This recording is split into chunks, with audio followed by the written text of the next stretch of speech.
Hey guys, it's Jules here with True Crime Reactions. As most of y'all know, Adventures with Purpose has finally released what they are claiming to be the full interview with Nick the Roadside Guy. Now, I know there's already videos out there about this, and to be honest, it's quite disappointing that some of these creators have already watched this video because they either kept their Adventures with Purpose memberships or renewed them so that they could be the first reaction out there. Well, I'm real, and they're not getting a damn dime from me. So I waited today till it was free. So let's go.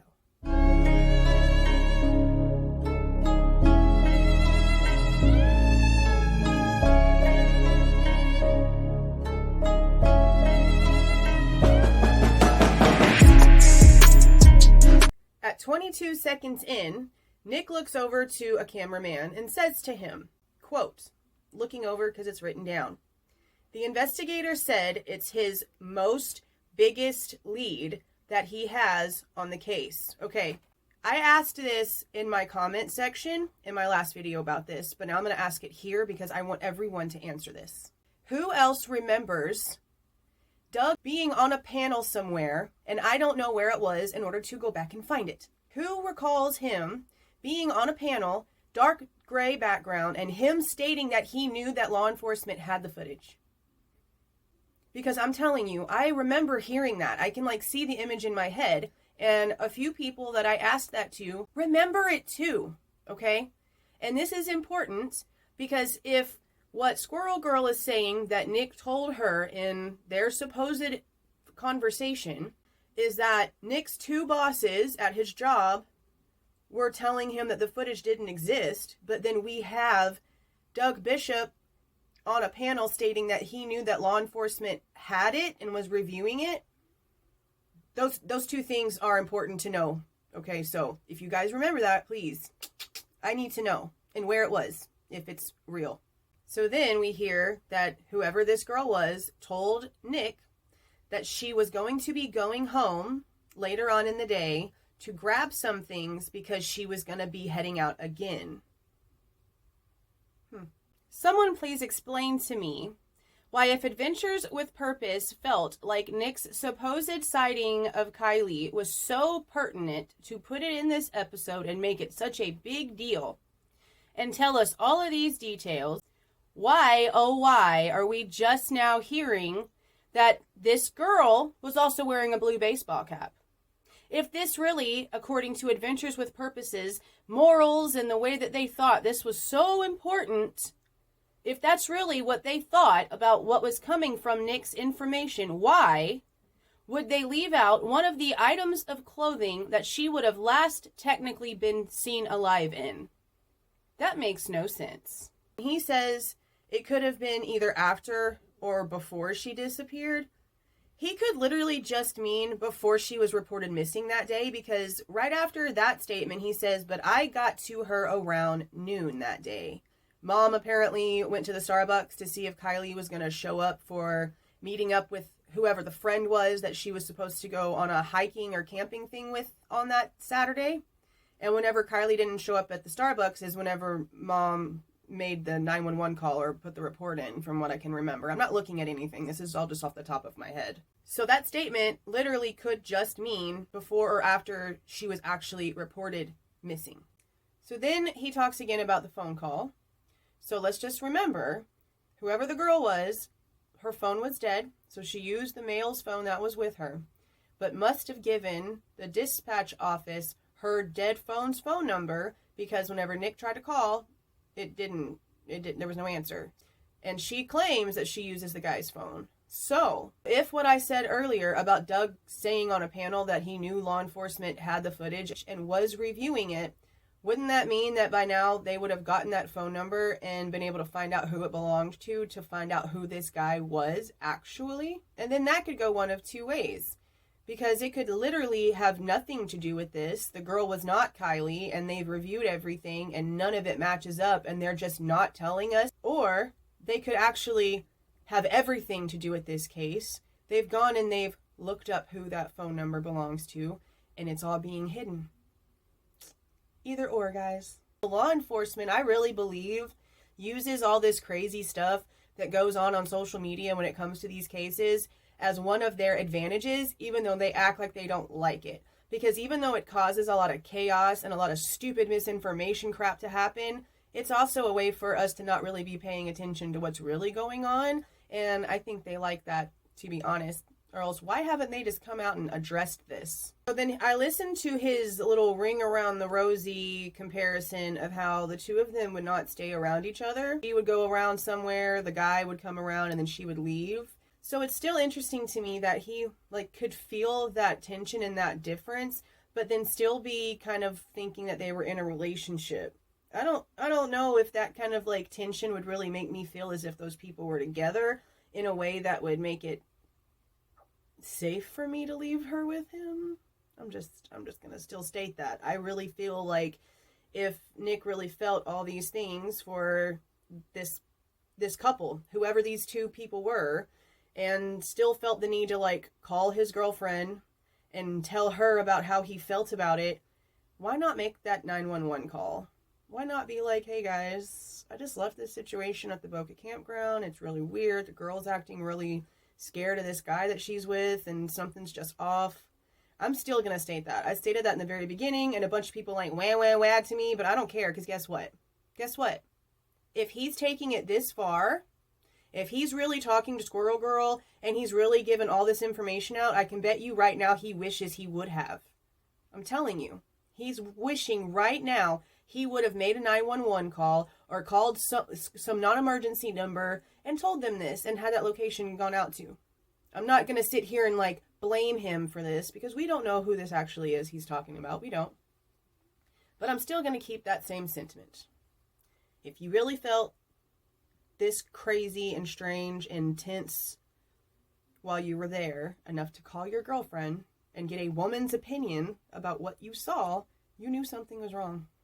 You should have called the cops. And Nick then states the car was in the middle of the road, which is interesting because it was stuck in neutral. They could have released that part in the previous one, but I did not remember that because whenever Squirrel Girl did her video about the interview, and she stated this, he then said the vehicle was in the middle of the road. It wasn't off to the side of the road and parked off to the side of the road or in the actual campground. It was in the middle of the road. If you had been stuck there all night, you just stayed stuck there all night in the middle of the actual road for that area, and none of the other campers, because Nick states there was other people around, nobody could have helped you push the vehicle out of the middle of the road for all those hours that you were apparently there overnight.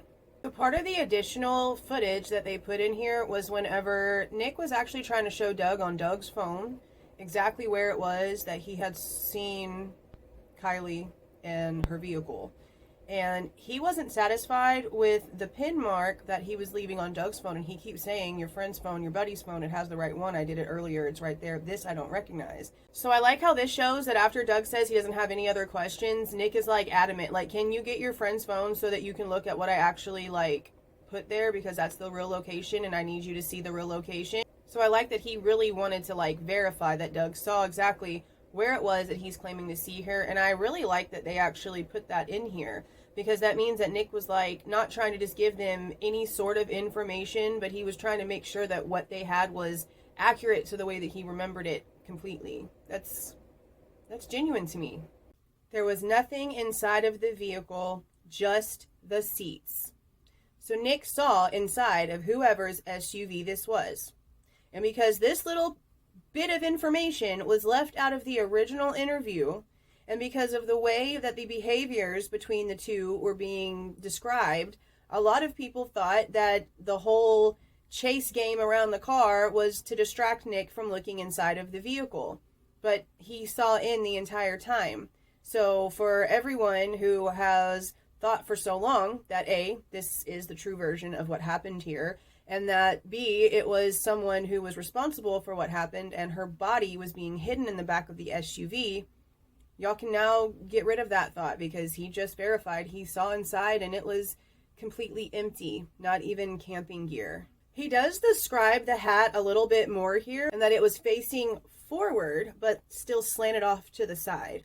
So that means he would have been like this, like the cap would have been sideways like this.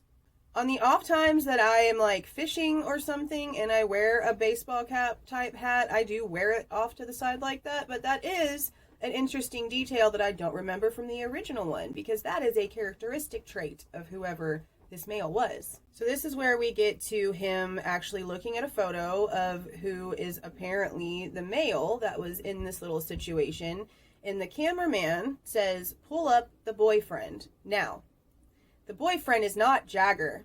Jagger was already an ex-boyfriend. Then we also have heard that Kylie was also in a relationship after that with a guy named Nate. Okay? Both of them, Jagger and Nate, apparently were both actually exes of Kylie's. She was actually technically single at the time that this situation happened.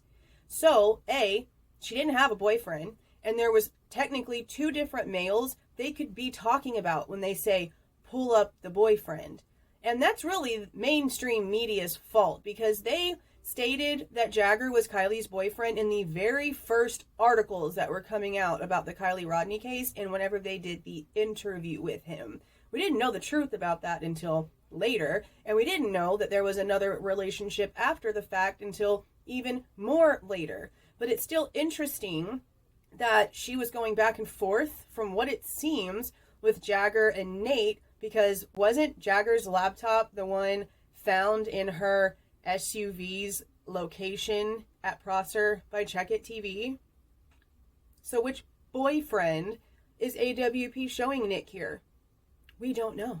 Because he says, "In the photo you showed me, his hair's longer, and with me it wasn't that long," or something along those lines. Because all the photos we have of Jagger, he's got long hair down to like right here, okay? We obviously know that Jagger just didn't magically grow this much hair in a few days from when this incident happened to when all these photos of these interviews and stuff first started breaking the news.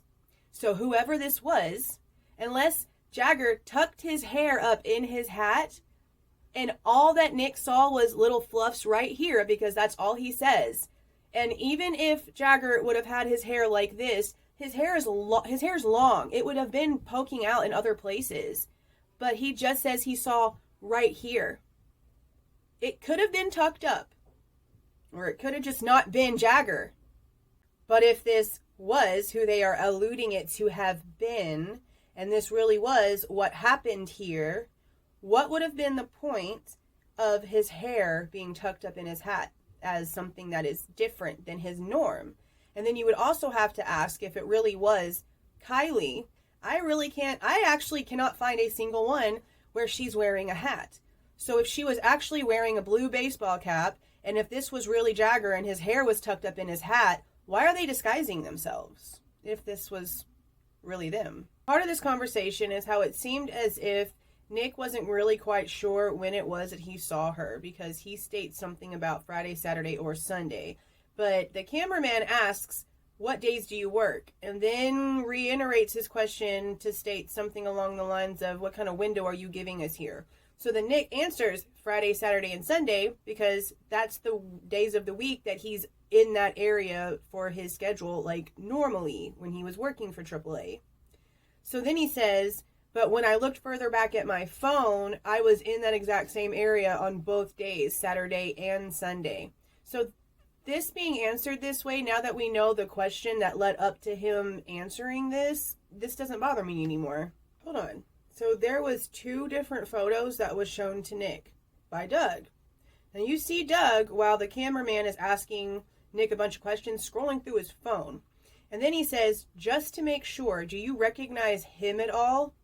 And I don't know if he worded it that way because he didn't want Nick's brain to automatically accept the fact that who he was about to look at should be the exact same person he just looked at, or if he actually did ask it that way because he was showing him a picture of a completely different person. Whoever is in this second photo, Nick makes a statement about how the beard wasn't there though, or wasn't like that though, or something like that. And no photos that we've seen of Jagger for around that period made him look like he had a lot of facial hair that could ever have been misconstrued as a beard. There's some peach fuzz and stuff starting to, develop on his face, above his lip and on his chin. But other than that, definitely nothing that could be considered a beard. And Nick still remains very adamant on the fact that the hair that he witnessed is a whole lot shorter and just barely sticks out over the ears and not long like Jagger's. Why do we not see anyone showing Nick a picture of Kylie in this extended interview? All we see is them apparently showing him 2 photos of 2 guys. Or 2 photos of the same guy. We don't know. Why are we not seeing them show a picture of the actual person they're looking for, that he's claiming to have seen, to verify he knows what face he's talking about? I'm just not understanding why Adventures with Purpose chose to keep out all of the information that they obviously kept out of the first interview. Shame on whoever was directing the editing team for this one, because it could have been done correctly, with all of the right pieces put together in order to make this interview make sense. And a lot of the misconceptions and misinformation and arguments that have been going on in the KIELY Rodnni case could have been halted before they were started if people with a conscience were actually doing the directing here. But it's obvious that they don't care about morality. If this is actually them too, they're in disguise. She's wearing a baseball cap out of the norm. He's wearing his same type of clothing and flat bill hat, but he has his hair tucked in under his hat. Why would they both be in a disguise? This story, Nick's story, if Doug really did state they had the footage, if the detective really did tell Nick this is the biggest lead we've had so far, if the footage was actually taken from AAA and given to law enforcement, and then all of a sudden Nick's job is telling Nick that the footage no longer exists, and once it went through 2 different agencies and then headed up to the 3rd agency, Nick was suddenly told that the footage didn't really exist and was never received. Does that not sound jacked up and covered up and like something is wrong here? Doesn't it not? Does it not make you at least want to question and get the actual truth from this? If this was your daughter, if this was someone in your family, and someone out in the world had a story the way that Nick's story is, and it goes against everything that law enforcement has told you about how your daughter or your family member died, would you not want to be out there pushing to find out, why have we not heard of this? Why are we not actually getting information on this part of this investigation? There has been no confirmations of anything. If there had been a statement made, we wouldn't be here right now. Nick wouldn't have come forward and done all this, but because the footage has just been poofed out of everyone's brain when it comes to who's handling this case, he feels the need to talk. He seems genuine. And even if it wasn't Kylie, who was it? This case was worldwide. This was a very specific time, a very specific date, and he gave very good details on what both the male and the female in this scenario and the vehicle looked like. Why haven't they come forward at this point to be like, hey, yo, that was me. It wasn't Kylie Rodnni, and it wasn't Jagger Westfall, and it wasn't Nate What's-His-Face, and it wasn't Sammy, and it wasn't so-and-so. It was me. Where are they at? Where are they at? It's been months. Where are they at? Why hasn't law enforcement actually come out and given us a press conference where they can be asked questions by news media? Why are we just getting press memos with no actual answers? I don't know if Nick's story is true or not. I don't know if the fire cam footage is true or not. I just know that nothing in this case feels right and something needs to be corrected here. Kylie has not received justice at all. If anything, more and more injustice is being done in her name every day. And it's very disgraceful. I just want the truth to come out, like the majority of us do. Let's see what comes from this now that it's gotten AWP to finally release something. Because something could change. In fact, it is still an open investigation. So, let's see what happens. See y'all.